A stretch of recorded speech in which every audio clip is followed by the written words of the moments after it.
Welcome to Trending in Education. Mike Palmer here. Really happy to have a third time appearance here. Youki Terada is about to earn his Trending in Ed refrigerator magnet. Youki was on with us once in early 2020, pre-pandemic. We had him back on later on as things were starting to pick up in terms of the pandemic. And now at this point, Edutopia, where Yuki's the research editor, has done some really interesting work lately talking about teacher burnout and the amount of email and digital responsibilities that are now falling on teachers. And there's a really interesting article that Yuki just put out that we'll be talking about as part of today's show. Before we get into any of that, Yuki, welcome back to Trending in Education. Thanks, Mike. Thank you for having me. Always a pleasure to be on your show.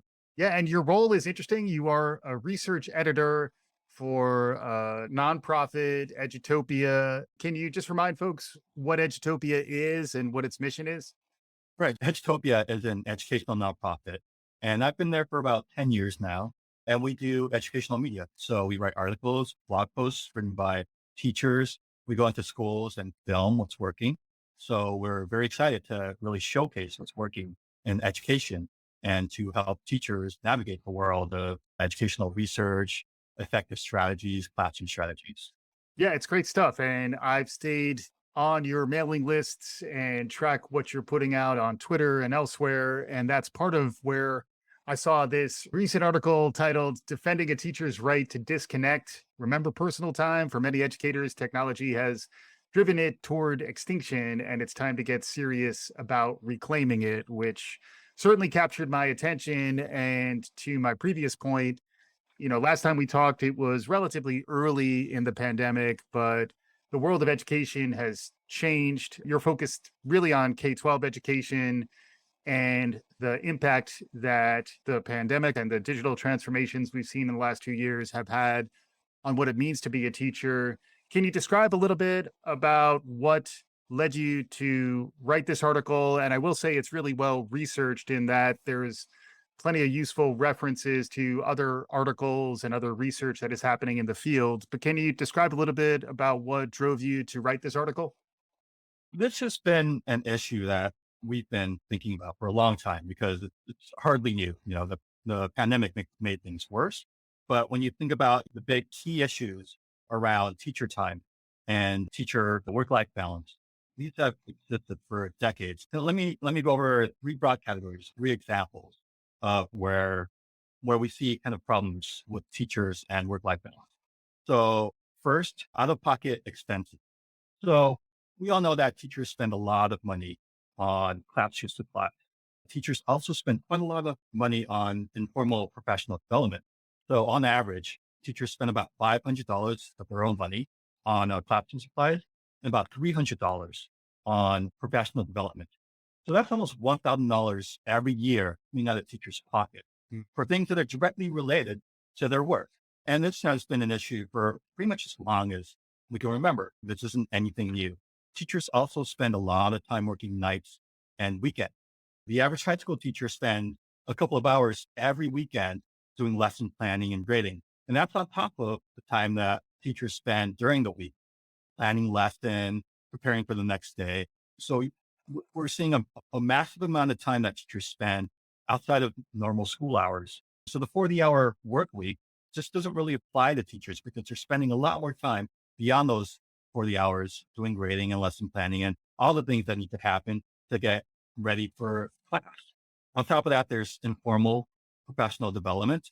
So we know from research that professional development is most effective when it's authentic, when it's tied to actual classroom examples and situations.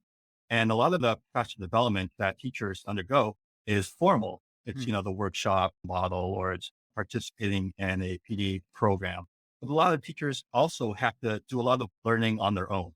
They have to figure out how to teach individual kids. They have to figure out how to differentiate. They have to figure out the latest strategies that work. They have to stay up to date. If a teacher went to grad school 20 years ago, Mhm. a lot of that information might be outdated. So teachers are continuously learning about how to teach and how students learn. So there are a lot of ways in which teachers spend extra time and resources, time and energy outside of the classroom. And this has been a problem for decades, and it's nothing new. But what the pandemic did was it kind of exacerbated issues. And a lot of that was because when schools closed down and reopened, suddenly teachers have to pivot. You can no longer go to the old model of teaching where you had, all your kids in the same classroom. Many teachers have to go to a remote model, or they have to go to a hybrid model where, some students were in the classroom and some students were remote. And that led to a situation where teachers had to learn effectively how to become online instructors without any prior training. They had to do this rapidly. They had to do this quickly. And that led to this disconnect between the training that teachers had and what they actually had to do in the classroom. So you start to see kind of the deconstruction of the formal PD kind of path where teachers have sufficient training, sufficient support, the technical support, the equipment to be able to set up their classrooms, and even the time, because, as we all know, when schools reopen, it's not like teachers had the luxury of taking weeks or months off to Mm. be able to learn how to do hybrid teaching or remote teaching.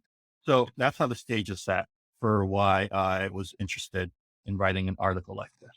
Yeah. Yeah. And then in addition to all of what you're describing, there is now a closer relationship to parents that began really with the pandemic, where students were studying from home, parents were more familiar with that educational experience, and then many of the touch points between parents and teachers moved online, which included whether it's an app or direct emails to and from parents, the boundaries that may have existed when you would have a couple of parent teacher conferences, but the rest of the time, teachers were given more autonomy.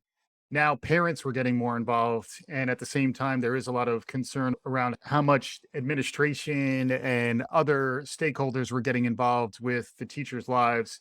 Boundaries became a much more front and center topic. And that is something that the research in the article does talk a lot about that. And then an interesting corollary that I saw in the research was that some of this was coming more out of maybe the professional setting and other types of careers where work life balance and establishing boundaries and understanding how to drive towards better employee engagement, that isn't necessarily bridged into the teaching profession, but it did look like there's some really practical advice that you're providing in this article around how to structure a teacher's professional life so that they are able to protect some of those boundaries and hopefully avoid burnout and stay on a more positive note. Right, right, exactly. Traditionally, if you look at 5, 10, 20 years ago, there was kind of like an agreement that there are two spheres of work. There's the private sector and there's the public sector. And in the private sector, there was kind of an agreement that you get paid more, but your job security isn't as good. You can be fired, for many reasons. But in the public sector, there's an agreement that you have better job security, you have better work-life balance. But as we all know, teachers don't get paid as well. So Right. that's kind of the trade-off. It's an agreement that a lot of teachers understand when they start becoming a new teacher, that the expectation is you're not going to get paid as well, but you have better work-life balance.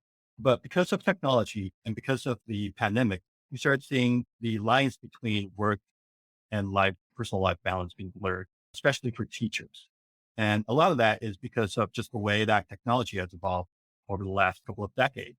So if you put yourself in the shoes of a teacher, let's say 20 years ago, you wake up, you do some lesson prep, get into the classroom, you teach. When you're done, and you go home, you might take some work home with you, but for the most part, you're taking home your work. You're taking home papers to grade. You're taking home whatever lessons you have to plan for the next day or for the next week. But really, the crucial point here is that you took your work home with you. Mhm. But nowadays, because of technology, because the way that technology has permeated through our personal lives, you're no longer really taking your work home with you. Your work is home. Mhm. It's kind of invading your home. Remember those old bulky computers, like, in the 90s and 2000s, your Macs or your Apple IIc, when you have a school issued work computer, your work for the most part stays on that computer. And when you go home, you have your home computer and there's a very big wall between the two. But nowadays we have cell phones, we have laptops. We're checking our work emails from home. We're doing work from home. So that boundary between work and personal life is a lot more permeable. Hmm. There's a very big difference nowadays with the nature of work and how work oftentimes kind of just exists in a home, especially in the last 2 years, Yeah. because so many of us are working from home now. We don't necessarily have a setup at home that is distinct from our work. So that's a lot of the big reasons why things are very different nowadays. Yeah, exactly. And then there's a movement, right to disconnect is one thing that I saw in here. I also saw you cited a 2017 study, which I had looked at. I think we even talked about it on Trending in Ed back then about how our cognitive performance declines when a cell phone is even within arm's reach, and that we actually perform better when the cognitive load of thinking about what might be on our phone is removed from our lives. And there's a lot of research cited in your article and elsewhere that says the cognitive tax, the emotional drain that this constant on 24/7, always available mindset is weighing on us. It's something we're aware of in our professional lives. It's something that's more on the private sector side. There's more research about it. But it was really interesting for me to see that through the lens of a teacher. And then also the idea that there's a movement, you do see it in Europe more now, that employees' rights, among those rights are the ability to disconnect and actually have some time, some restorative time away from work that ultimately makes you better. You touched on that really throughout the article. Can you provide a little more detail around how this awakening, I guess, is starting to inform how we think about the teaching profession? Let's talk about cognitive load and the cognitive tax. So really having the presence of a cell phone, we've seen this in studies on high school students and lots of studies on college students in particular. But we have seen this in K through 12, that simply having the presence of a cell phone is enough to be distracting. That you don't actually have to have, those alarms going off or those notifications going off. Simply having that open channel is enough to draw cognitive resources away from whatever the student is trying to focus on. So for teachers, the same also applies, that simply having your work email on your phone and knowing that at any time a student might have a question or a student might have a problem with technology, especially during the pandemic when teachers were spending so much time troubleshooting problems because of this rapid adoption of technology, that you didn't want to spend, half of your next day troubleshooting problems, because once you start doing that, then everything cascades and you're late. And then if your lesson gets delayed, it's not like you have a lot of space to kind of just delay everything. Because on top of the curriculum, you also have to spend time making sure that students are able to actually access the lesson and able to learn to do their homework and to be able to actually use, whatever LMS that you're using, and Mhm. not have these small technical issues kind of obstruct student learning. Just the mere fact that a teacher can check email, then an email can come in at any time, and that this email might be the kind of email that needs to be addressed immediately. It's enough to kind of distract teachers from their own personal lives. So, I mean, it's called an always on mentality. Mhm. The idea that a teacher is always a teacher 24/7, Right. that they can't go home and, be themselves and not have to think about teaching or not have to think about their students. And of course, teachers are altruistic. They're always thinking about their students.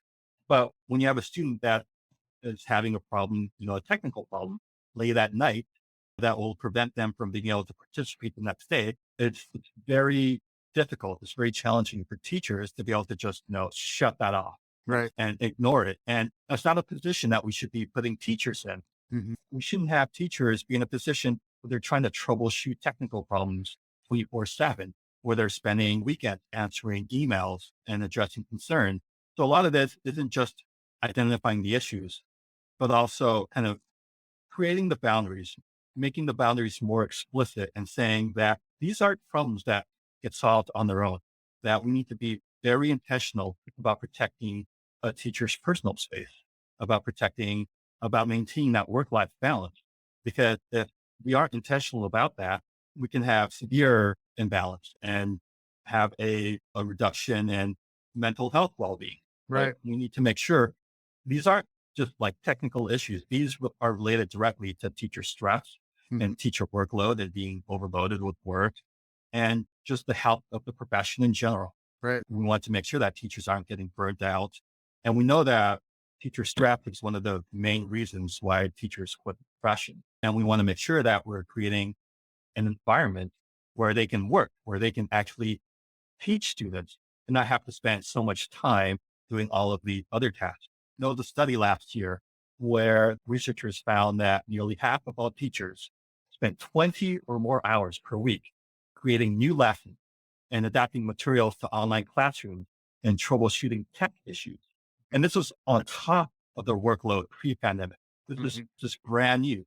These are new tasks and new responsibilities that teachers had to adopt and respond to because of the pandemic. We had to ensure that students are learning without the interruption from technology or pandemic issues. Yeah. So, Yeah. Yeah. Absolutely. And we've talked on the show a bunch about the great resignation, the great reshuffle, quiet quitting, which is a term that drives me crazy, but it's out there and we have to talk about it. It is a real problem in the teaching profession where how do you attract talent? How do you retain them? And to me, it also speaks to the idea of FOMO, the fear of missing out. When you have your phone, you never know what might have come in. And some of the things that are happening in other parts of the world, France recently adopted new labor laws back in 2016 around expectations, around when you can check email, when you should be expected to be engaged in that type of activity versus elsewhere.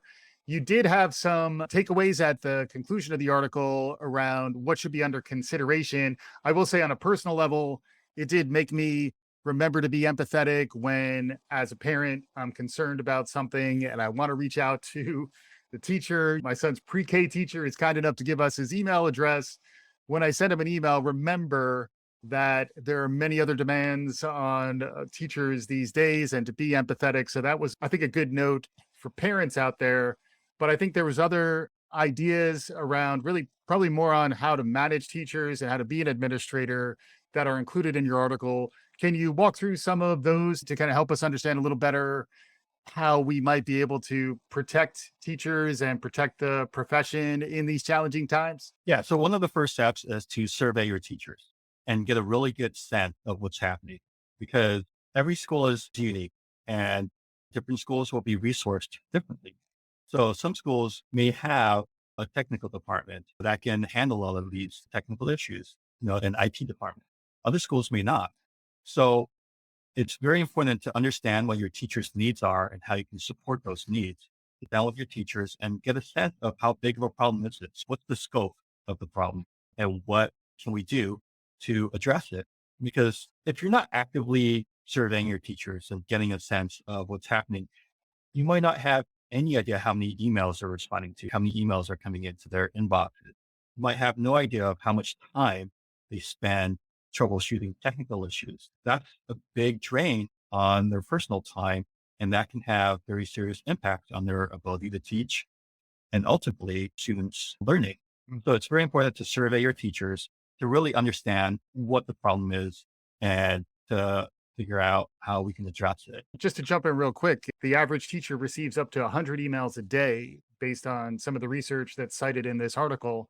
Right. That was kind of mind blowing to me because I didn't realize the scope of email volume. That's right on par with like a management position in the private sector. And in those cases, email is a much bigger part of your job. It almost seems like there's a job design problem for teachers nowadays. A lot of new responsibilities have been quietly added to their plate, and there hasn't been enough thoughtful job design to kind of clear some of that noise from their jobs so that they're able to be more effective.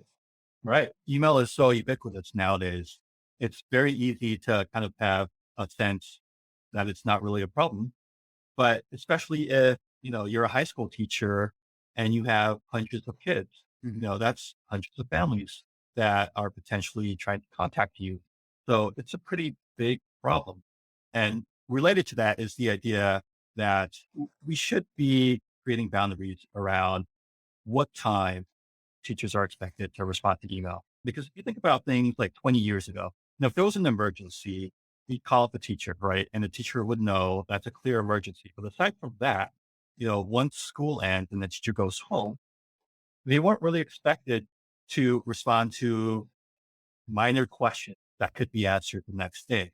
But when emails come in, you don't necessarily know the nature of those emails until you read the subject line. So if you get, 50 emails, you kind of have to chug through them all to be able to identify which ones are important and which ones aren't. And that alone, just managing email, aside from responding to email, just managing email, the influx of emails alone is a huge drain on time. And it's not something that you can put off because if a student has a question about, let's say, a lesson, you don't want to start the next day with that student having not done, studying at home, because now that's time taken away from in classroom instruction. You also want to model. It's not just about telling teachers to disconnect or telling teachers what they should do, but make it part of the culture, make it part of the school culture, especially from school leadership, principals, administrators. For example, one small thing that is pretty effective is scheduling email. So if you're sending an email at 9 p.m., it's not important. You can write it and you can draft it, but schedule it for the next day. If it's not critical, then teachers probably shouldn't be receiving it at night, because receiving an email at night is almost like that late night phone call. You can't tell if it's an emergency. And there's a lot of pressure to respond to emails when they come in. Yeah, and then there were other advice here about trying to give yourself more as a teacher the grace that you're also exercising for your students and the families that you're working with. Also, allow yourself the freedom from notifications, the freedom from all the interruptions. Although at the same time, I do understand the psychological challenge that we're all facing, where we're coming out of this period where you didn't know when class might be canceled, or you may suddenly need to teach from home and suddenly somebody tests positive in your class, and you need to be able to know in real time to stay on top of things, to stay ahead. So while I understand the recommendations based on the research and the stuff that we all need to do to build those boundaries, in some ways we've been conditioned to be hyper vigilant and totally plugged in. And I imagine teachers in particular who are on the front lines of all this these days, it's got to be really hard to unplug. Yeah, that's a really good point you raised, Mike.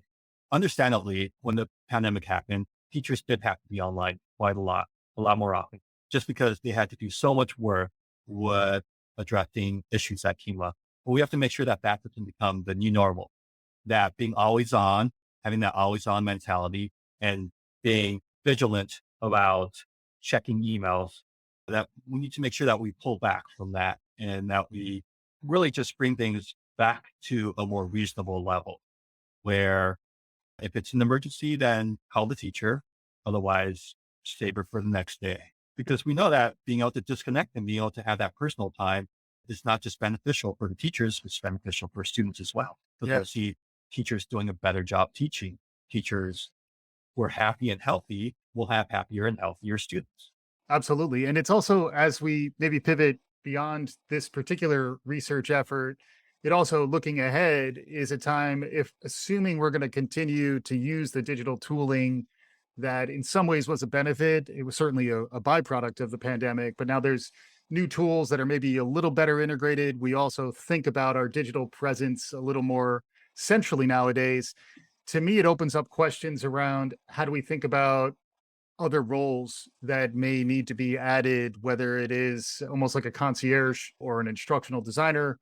Are there new models emerging around, team teaching and sort of equipping the team that is necessary, the village that is necessary to provide effective education, to partition the responsibilities enough so that teachers are able to refocus on their classroom, and then the other needs are supported in other ways? Are you seeing anything new emerging? Any new models that are out there? Well, we're seeing much more attention being paid to the technological infrastructure of schools. And one way that this has come up, it's actually pretty interesting, is because of cybersecurity, because of the recent LAUSD hacking. Schools are being targeted because they have weak technological infrastructure. And if hackers can come in, steal student data, it's one thing to get your data stolen as an adult, Mm, but to have your social security number or personal information being stolen as a kid, mhm, now you have a lifetime of headache. So we have to make sure that we're protecting kids. The same way the pandemic helped to reveal a lot of the inequities in education. Right now, we're seeing these issues crop up because when you have a school or a district that doesn't have adequate resources to have a robust technological infrastructure, then you can have these situations where that weakness is being exploited, in this case by hackers. mhm. So it's important to have a robust IT team, not just to benefit teachers, but just for the overall technological health of the school.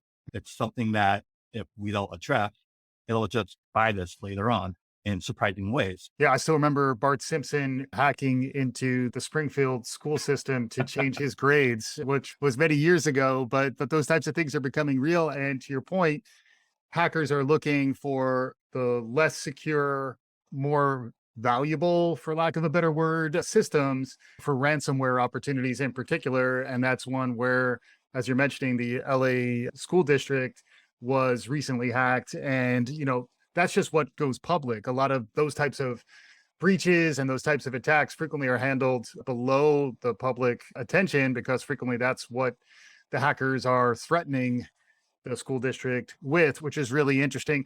As we're getting closer to conclusion here, Yuki, I'd love to hear more of, since you're doing regular research and you do have newsletters for folks to sign up for. Also, if folks are interested in finding any of that stuff, please let us know where they should go. But I'd love to get maybe some teases from you in terms of other areas of research, other things that are bubbling up that you think are worth us paying attention to. Yeah. So we have our weekly newsletter, which comes out every Wednesday. And that's our most interesting content for the week or for the month. But we have a brand new newsletter called The Research is In, and it's research specific. So it's pretty robust. We have a lot of original content that goes into that newsletter. We have research highlights that you can't get on Edutopia or anywhere else. We write these specifically for the newsletter, where we summarize 4 or 5 really interesting, really relevant pieces of research that are recent. We also showcase our recent research articles. So anything I've written or anything that our other writers or other journalists have written for Edutopia. And all of that comes monthly in our Researchers and newsletter. So that's really exciting. And you should sign up if you're interested in research, which Awesome. I hope you are because you're listening. Absolutely. And then anything else out there in the world, any other research articles that might be worthy of a deeper dive, anything else bubbling up that you think is worth noting? We can include the links in the show notes if there's anything else you wanted to touch on. Yeah. So my last article was looking at the psychological cost of high stakes tests. And really, what I wanted to do was take a look at what's happening inside a student's mind, not just when they take a test, not just looking at anxiety or cognitive load, but also looking at what are the health consequences before the test and after the test. What are the consequences for student identity? I came across a lot of very interesting research, for example, looking at third graders who are taking standardized tests, in third grade. They're too young to be aware of what a standardized test is, but they know that it has an impact. And they don't necessarily know the difference between something that is summative versus something that is formative. Like, these are teacher words. They don't know that if they take a standardized test, that it's not necessarily a reflection of their own ability, but it's just a diagnostic tool that the school is using for aggregate student level data. But students, when they're sitting, in the classroom filling out Scantron forms and taking a test, which is pretty aggressively trying to identify their vocabulary knowledge or their math knowledge or their science knowledge. They don't necessarily understand the distinction between, oh, this is a test of my own personal skills and abilities and knowledge versus, oh, this is something that the school is using. So we're seeing kind of this huge cost, this huge psychological cost of these tests. And we're not really doing a good job telling students that all the stress that they're experiencing, all the anxiety, these are high stakes tests for the schools. The students are oftentimes thinking that these are high stakes tests for themselves when they're young, when they're in elementary school. And that's on top of all the research that we know about on high school students feeling stressed out about tests Yeah. and feeling like these tests aren't necessarily a reflection of their learning or even a reflection of their own identities, because oftentimes the student will excel in school, yet not do well on the test. And now they're questioning, whether or not they're a good student. They're questioning whether or not like they're a math person simply because of how they're performing on these tests. Hmm. Um, and all of that is on top of, the sleepless nights, cramming, and all of the stress that happens before a test and during a test. So that's my latest article. And I delve really deep into the research and I take a close, hard look at not just the impact of tech as you're sitting down, but what are kind of the larger consequences of high stakes tests and what's happening to students. Yeah, it's a great read. I did just check it out. You are outlining the movement towards test optional. It's also interesting research about cortisol levels and stress hormones and the level to which some of us are triggered. It is fight or flight. Some of us are a little more ready to fight. But those of us who might be better at those tests are more likely to have been raised in a culture of privilege where testing is sort of baked into how we operate from an early age. And it isn't always a reflection of how we're going to do later on, whether it's in college or in our professional lives, where increasingly what's being measured is the ability to collaborate, the ability to engage socially and flex other skills that maybe a traditional standardized test isn't necessarily going to capture. Really interesting read. Always interesting to stay on top of the work that Yuki and the folks at Edutopia are doing. I would recommend it. We're going to include links on the show notes for this episode. As we're wrapping up, Yuki, I do like to give folks some parting shots, some closing thoughts as we conclude here. What should folks take away from this conversation as we're wrapping up? Folks should take away the idea that oftentimes teachers are experiencing things that aren't very easily shared in a public setting or in a school setting or with parents or with administrators. And all of this research isn't necessarily to solve things, because sometimes the first step is knowing that there's an issue, that knowing that there's a problem, knowing that teachers are being overwhelmed with work or teachers are feeling like they don't have enough space to themselves at home, enough space to spend time with their friends and family. So for me, a lot of this research isn't really just trying to figure out what the solutions are, because sometimes we have to get a good sense of what the problem is.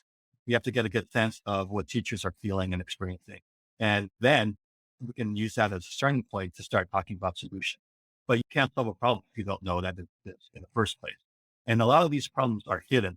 A lot of these problems are very difficult to bring to the surface, because when you're talking about like the boundaries between work and private life, like that's not something that you necessarily see in the classroom, or it's not something that surfaces, during conversation at school. It's something that you really have to dig into, and you really have to be proactive and intentionally talk to teachers to get a sense of what the scope of the problem Absolutely. As G.I. Joe used to say, knowing is half the battle. is. Right. So we have to at least raise the awareness and then operate from a place of grace and empathy. Just like we've been talking about how grace and empathy are important with students, it's critically important for teachers. And it's wonderful that the work that you and folks at Edutopia are doing is really an advocacy role for teachers, a place where they can feel like they have that support. So good on you. And thanks again for joining Youki Terada, the research editor at Edutopia. Always a pleasure to have you on the show. Thanks, Mike. Wonderful being here. And for our listeners, hopefully you enjoyed what you heard. We'll include links to all the research and articles that Yuki was referring to in our conversation today. If you like what you heard, please write us a review, subscribe, tell your friends, do all the good things. We'll be back again soon. This is Trending in Education.